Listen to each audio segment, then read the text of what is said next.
Buongiorno, oggi facciamo una chiacchierata legata agli ultimi due video che ho fatto, quello su Gesù il fariseo e quello relativo alla lunghezza dei capelli delle donne in relazione a ciò che sta succedendo in Iran. E facciamo questa chiacchierata per entrare nel merito di due aspetti. Uno è relativo ad un elemento importantissimo, cioè ad un'affermazione fondamentale che Gesù ha fatto, così come è raccontata nei Vangeli, e che vedremo viene sempre rappresentata in un certo modo. L'altra, diciamo questa prima parte, è legata al fatto che nel video dedicato alla lunghezza dei capelli delle donne ho fatto un accenno anche alla lunghezza dei capelli di Gesù. Perché l'iconografia, lo sappiamo, lo rappresenta sempre così, con la barba, con i capelli lunghi, rappresenta una figura molto bella, molto piacevole, molto gradevole, anche perché, lo sappiamo bene, è un fatto, è una parola brutta, ma insomma è un fatto di marketing. Quando si vuole presentare una persona e la si vuole rendere accettabile, chiaramente la si presenta con un bell'aspetto. Non sappiamo esattamente come lui fosse. Diciamo che il discorso dei capelli lunghi potrebbe essere giustificato dal fatto che lui poteva essere un nazireo, cioè uno che aveva fatto voto di nazireato, che era un voto fatto da coloro che erano destinati ad una missione speciale. Ora io tralascio, perché ne ho parlato in altri video, ne ho scritto nei libri, tralascio diciamo l'aspetto peculiare della sua nascita, tralascio l'aspetto molto peculiare della sua dipartita quando è stato portato su in cielo.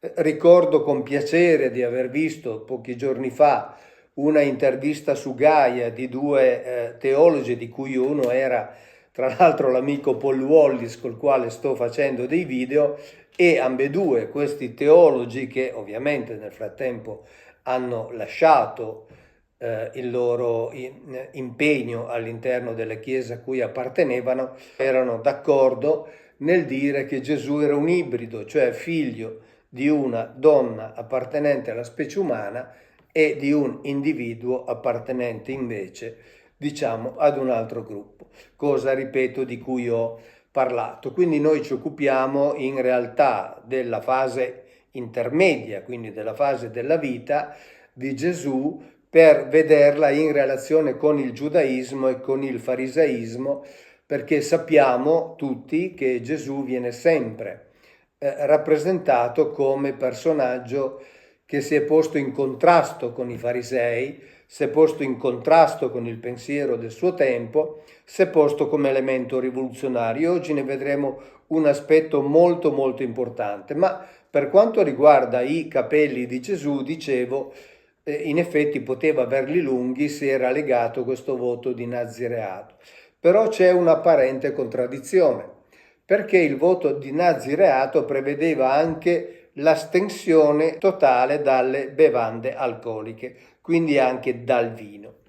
Ora noi sappiamo che Gesù beveva il vino, assolutamente, non a caso, diciamo, il primo grande miracolo che gli viene attribuito nel Vangelo di Giovanni è proprio quello delle nozze di Cana, quindi questa operazione nella quale lui trasforma acqua in vino, e trasforma acqua in vino, si potrebbe dire, a beneficio degli altri e non per se stesso, ma certamente uno che insomma doveva astenersi dal vino, è difficile vederlo procurare del vino ad una compagnia di persone che al termine, perché così dice il Vangelo, di una festa di nozze era già, se non ubriaca, questa compagnia era comunque già forse alterata dal vino e quindi magari ne aveva anche meno bisogno. Comunque c'è questo aspetto. Poi Gesù viene rappresentato, proprio viene descritto nei Vangeli, e spesso viene accusato di essere uno che amava mangiare e bere, e amava mangiare e bere proprio anche con i cosiddetti pubblicani, con i peccatori. Per esempio nel Vangelo di Matteo, al capitolo 11, si dice: è venuto Giovanni che non mangia né beve. Ovviamente né beve si intende che non beve vino, perché l'acqua per necessità vitali la doveva bere per forza. E si dice è indemoniato.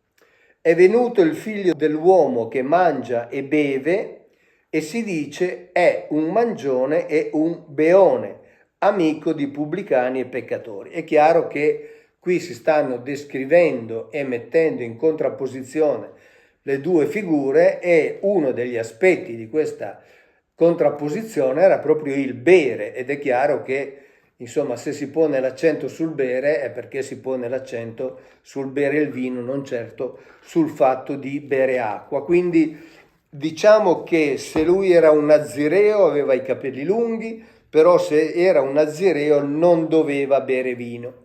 Tra l'altro lui ha narrato anche la parabola del figlio il prodigo, sapete, il figlio che se ne va, poi torna, il padre organizza una grande festa, fa uccidere il vitello più grasso e poi si fa un grande banchetto. Ed è chiaro che in questo banchetto si beveva vino, e quindi anche qui sarebbe difficile pensare ad un nazireo che racconta come parabola proprio un fatto che alla fine termina con una grande mangiata ed una grande bevuta.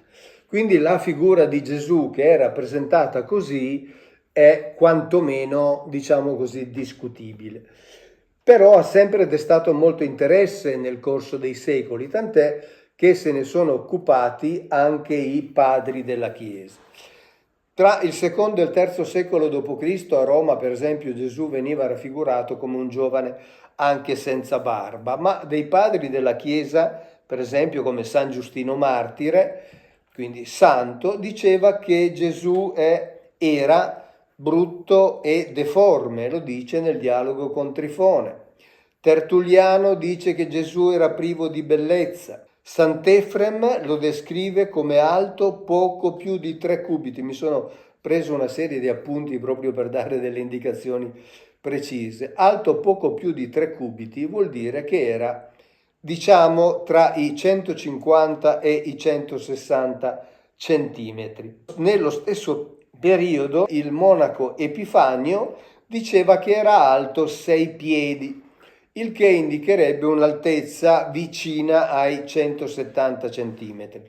Quindi insomma c'era una discussione. Clemente Alessandrino diceva che era brutto di viso. Origene concorda con Celso lo sappiamo, scriveva contro i cristiani, ma Celso scriveva che era piccolo, sgraziato, privo di bellezza, e Origene lo cita senza contraddirlo, quindi vuol dire che in sostanza era d'accordo con lui. Peraltro c'erano altri padri della Chiesa che invece lo descrivevano come uomo di bell'aspetto, per esempio Gregorio di Nissa o Giovanni Crisostomo, Teodoreto, Girolamo, eccetera. Quindi devo dire che sulla figura di Gesù quantomeno le controversie erano e rimangono aperte, perché nessuno può sapere come in realtà egli fosse. In relazione alla statura c'è un elemento abbastanza importante nei Vangeli, in particolare in Luca nel capitolo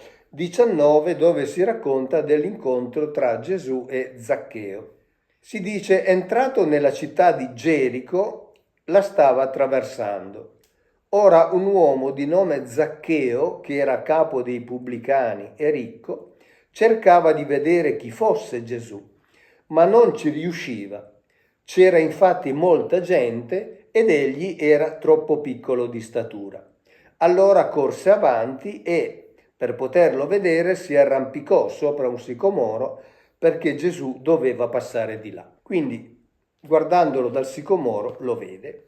Ora, questo egli era piccolo di statura è stato oggetto ed è oggetto di discussione, perché ovviamente chi vuole rappresentare un Gesù bello aitante dice che questa frase è riferita a Zaccheo, cioè era Zaccheo che era piccolo di statura.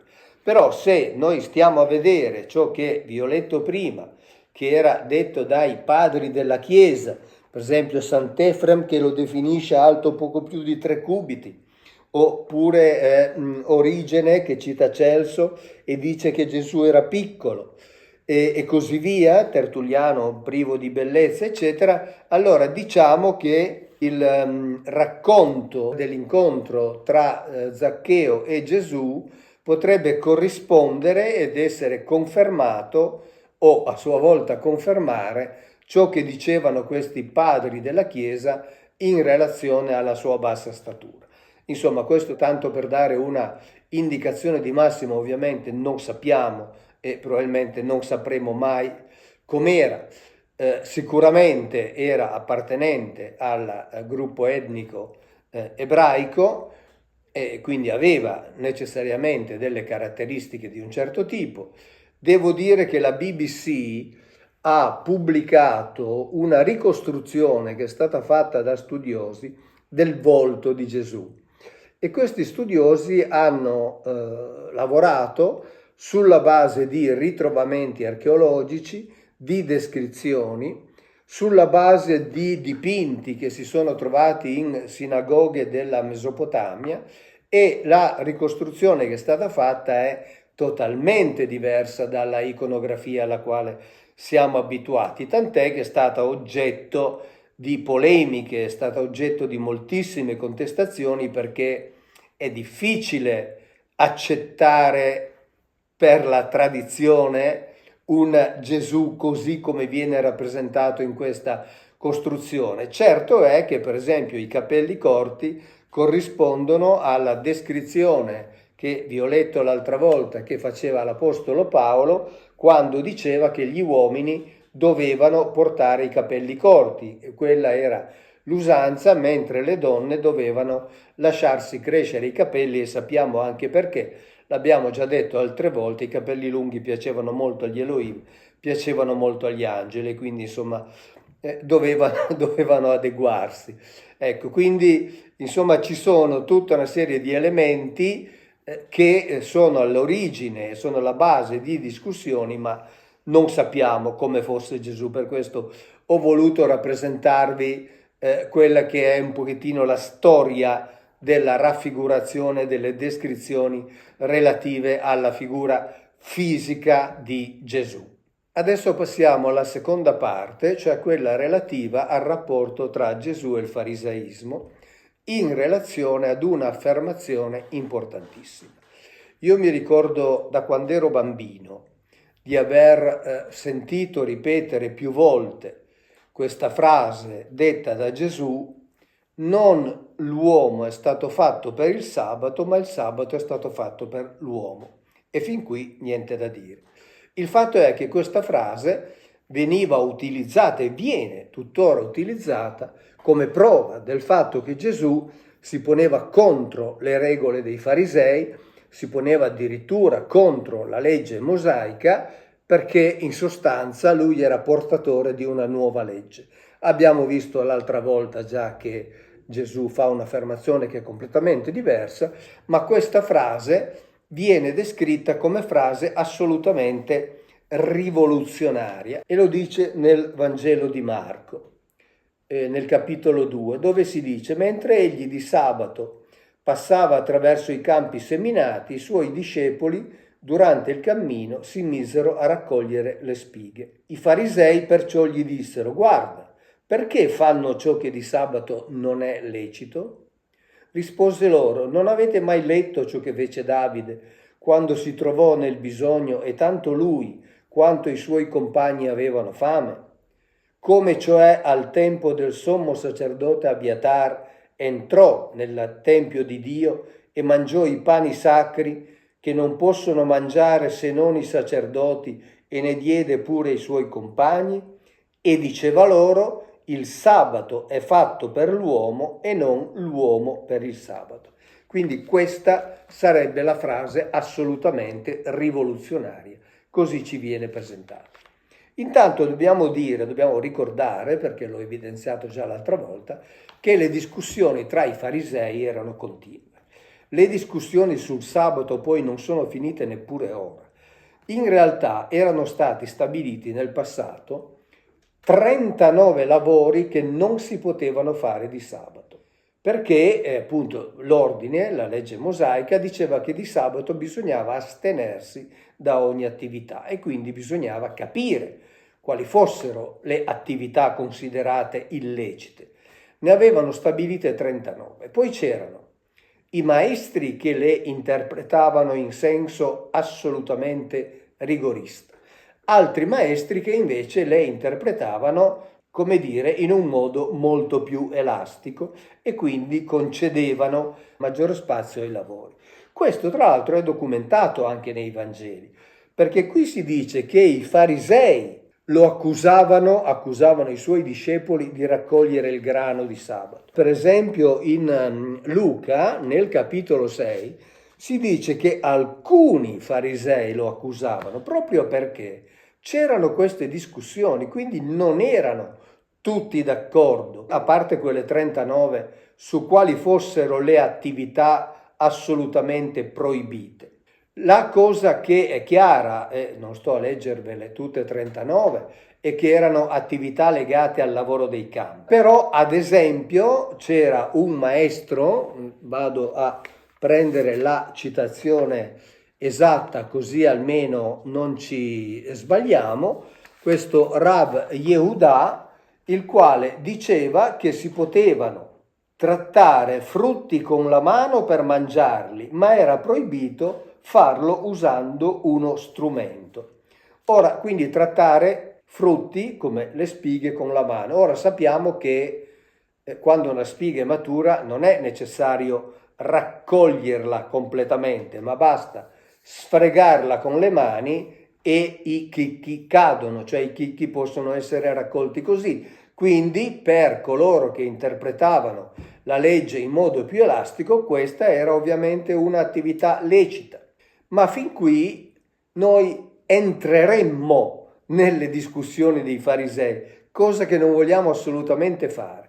Ciò che voglio mettere in evidenza è invece la tesi che ho cominciato a sostenere nel primo video Gesù il fariseo, è che Gesù diceva le stesse cose che dicevano i maestri o suoi contemporanei o, come vedremo adesso, addirittura molto tempo prima di lui. Tra l'altro, per darvi un'idea di quale fosse il livello di discussioni proprio sul sabato, vi leggo un breve passo del Talmud dove si sta discutendo sulla possibilità di assumere delle medicine al sabato. Però c'erano dei cibi che avevano valore, significato e funzione medicinale.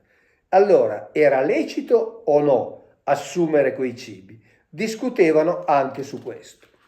E quindi in realtà, allora, per esempio, c'erano dei maestri che dicevano che era permesso bere una certa bevanda, una sorta di birra, e poi dicevano, e se pensi che un certo impasto si assuma come una medicina, è forse permessa la preparazione di una medicina di sabato? Gli disse Abaye, cioè un altro maestro.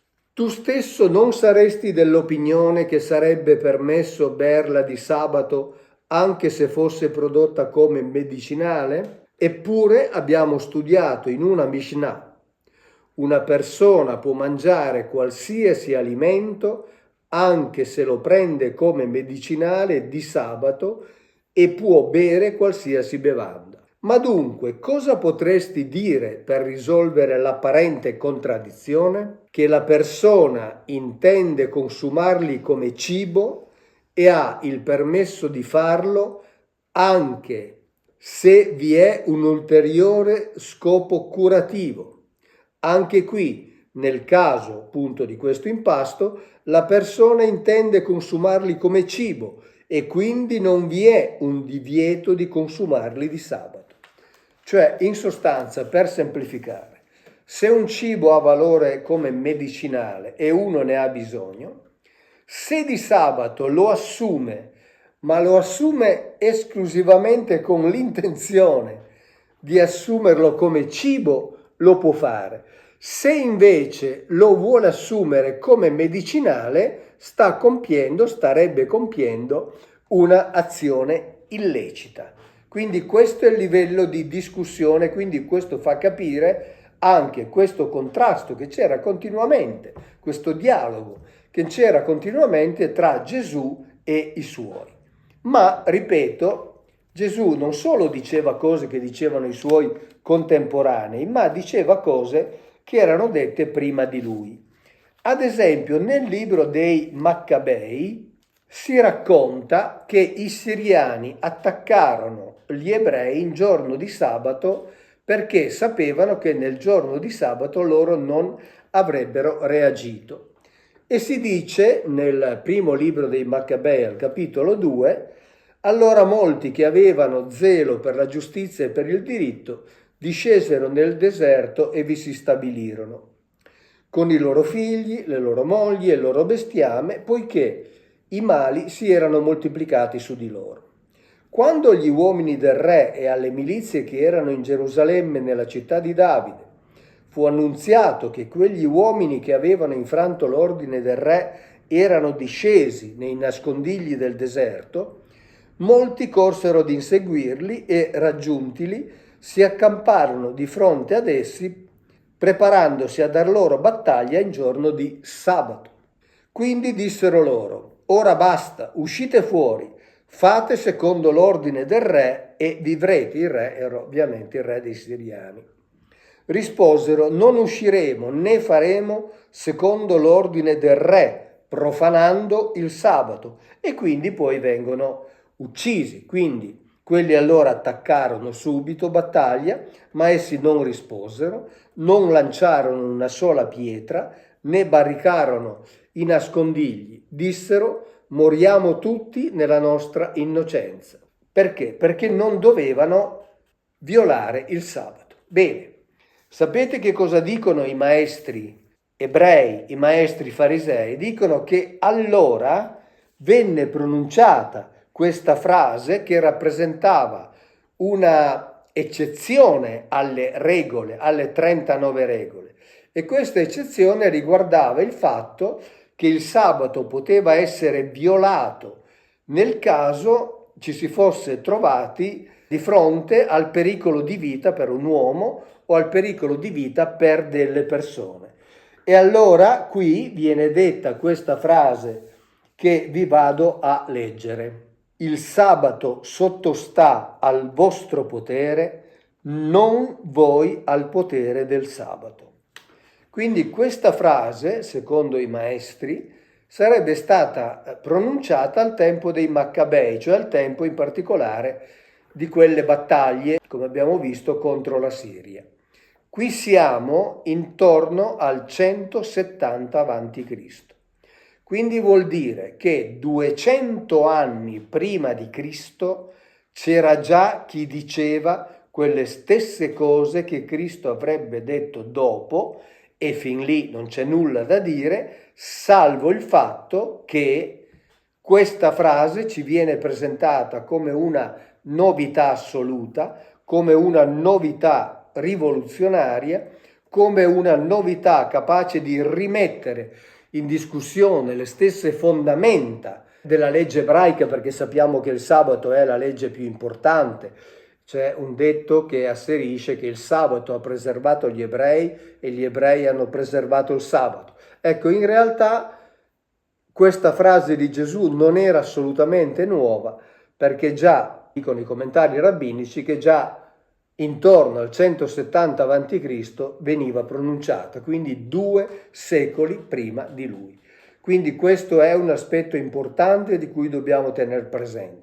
E continueremo a parlarne, perché nel prossimo video parleremo di un miracolo che avveniva all'interno stesso della vecchia Gerusalemme, un miracolo che è narrato dai Vangeli, ma che però poteva essere anche compiuto in un ambiente che nulla aveva a che fare col giudaismo, ma che probabilmente aveva a che fare con le divinità greche, ed era esattamente lo stesso.